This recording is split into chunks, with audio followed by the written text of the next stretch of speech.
You're watching Yoga Intervention. We look at people from all ages, stages, shapes, and sizes, and how yoga can be a transformative playground to help everyday people solve everyday issues through the power of yoga. On today's episode of Yoga Intervention, a talented Hollywood writer gets hip to the use of yoga for flexibility and pain management. Hi, Krista. I'm Kali. Hi, Kali. So nice to meet you. Pleased to meet you. So I'm here for a little bit of a yoga intervention. I understand that there's a couple things going on that we need to take a look at. Yes. I'm so glad you're here. Me too. So perhaps we should sit down and talk. Yeah, please come in. Okay. So tell me what's going on. Well, first of all, tell me a little bit about yourself. What kind of work do you do? Do you go to school? Do you work? What's going on? I work as a writer, so I'm in front of the computer a lot. Okay. And I'm pretty sedentary, as people go. I was never the high school athlete growing up. Okay. But yeah, no, I want to try to get more in shape and just more active, because I think my writing is better when I even just take a walk or something. Right. Just getting those juices flowing Yeah. and moving about just kind of like makes everything between the ears kind of move a Yeah, little so bit it's not better, just too. all about the mind, but, the body, the whole Yeah, thing, that's the beautiful thing about yoga, because it's a total mind, body, spirit complex. So it's like you're constantly working at synchronizing these three levels of yourself. So I think this might be a really good opportunity for you to, get some strategies and some techniques and some poses that might really be able to enrich you. So in terms of like your physical body, what's going on? I feel pretty comfortable, but it's I've noticed that during some of my stretches and stuff, my inner right thigh hamstring area, it kind of pulls at me, and not in a good way. Not like, oh, that's a nice stretch, but it's like, oh, something's off. Yeah, but you don't experience that at all on your left side. Not at all. Yeah, so it's only on the right. Okay. Well, see, this is really interesting because, like, your hips and thighs, they correspond to, like, your creative center. And with you being a creative person, that might be a really good avenue for us to kind of venture into and explore. So that's one. The second thing is that you mentioned that it's on your right side. So we say that the right side represents your yang side, or the more active energy. Your left side represents your yin side, or more acquiescent energy. So we're just going to look at trying to create a little bit more balance between the two. So I think I'm getting some wheels turning. I have some ideas. I think I know what we're going to do. So, ready? Yes. So let's just take a look at what's going on with your hips. So what I'd like you to do is to take a seat on this block and face out that way. Okay. And cross your legs. Think about crossing your legs so that your shins, cut right in the middle. And you gather your feet beneath your knees. Okay, so this looks pretty good. So are you comfortable here? Yeah. How does the right thigh feel? I don't feel anything. You don't feel anything at all. So now let's bring the soles of your feet together. Like so? Mm-hmm. Like this. Yeah. Now, how is your thigh there? I feel really inflexible. You I'm okay. tight right here. All right. So that's good. But you're looking pretty good. So let me have you come off the block for a moment, Okay. and then you're gonna lie down. Your head will be that way. Your feet will extend this way. Yeah, and just let your body become heavy, and start to find your breath. And imagine that your breath is drawing deep into the sides of your rib cage. And you're starting to slow your breath down, in and out through your nose. Good.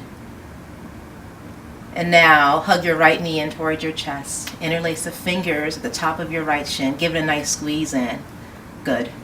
Now I'm going to hand you a strap, and you're going to wrap this strap around the ball of your right foot. So right just beneath the toes.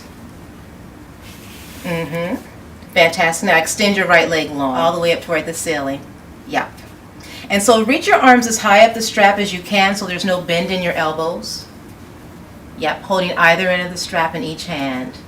Good. Now draw your upper arms back into your shoulders and get really broad across your chest. And keep this left foot flexing. Good. Fantastic. Now take a deeper breath in. And then as you exhale, on your next exhale, take both ends of the strap into your right hand. Yep, and reach your left arm all the way out to the side. Let your palms seal down into the floor. Good, so bring your left arm down just a little bit so it's no higher than your shoulder, just like that. Good. So now you'll take a deeper breath in, and you're going to keep your left shoulder and left shoulder blade sealed deep into the floor. And on your next exhale, slowly lower your right leg halfway down to the right. This way? Mm-hmm. Yeah. Nice and slow, halfway down, maybe a little bit more. Yeah. And then on the current of your next inhale, slowly bring it up. And then stay with that flow. Good. Exhale, slowly lower down. You're doing great. Stay with your breath. Good. Inhale, lift it back up. Keep the left hip down, keep the left shoulder down. Good. On your next exhale, slowly lower the right leg down as much as it will go, as long as your left shoulder and hip can stay in contact with the mat. And keep this left leg really anchored. Good. Now stay here and then flex your right foot even more. So that'll start to activate more of the muscles in your inner thigh. And then feel yourself like reaching in all directions. So like this is like your practice and being the calm in the midst of the storm. Like, can you maintain a level of calmness while being literally pulled in multiple directions? So stay with your breath. Let your shoulders relax. In and out through your nose.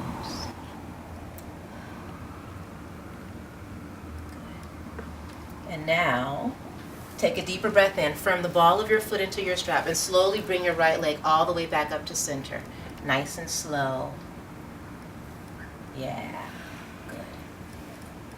Bring it on up.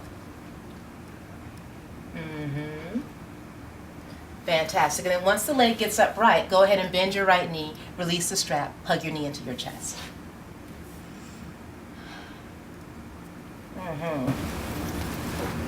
Good, so give it a really nice squeeze in. Good. So you could do this on the other side as well, but since it's really your right side that we were talking about, I really wanted to address that first. So let me have you roll all the way over to your right side, and then we'll bring you upright to a seat. This is a practice that's sustainable. It's something that you can do when you're 20 all the way until you're 120. So you can come back to this again and again. If you have 5 minutes, you can do it. If you have 20 minutes, you can do it. So I hope this has been helpful. So helpful. I feel amazing. You are amazing. You are amazing. Thank you so much. Thank you so much. Being the calm in the midst of the storm is a fantasy yearning for anyone in the throes of busy city life. The ubiquitous city sounds, including the sirens in our case with Krista, serve as a reminder that the peace within is truly where it's at. If your yoga practice can't serve you in the midst of chaos, then we have to ask, what's the point? Krista's practice in coordinating movement with the cadence of her breath serves to make her yoga practice an opportunity to nurture the inner sanctum while simultaneously helping her physical body become stronger and more flexible. You can't help but savor and delight in the magic of mindful movement. I'm Kali Sampson. Thank you for watching Yoga Intervention.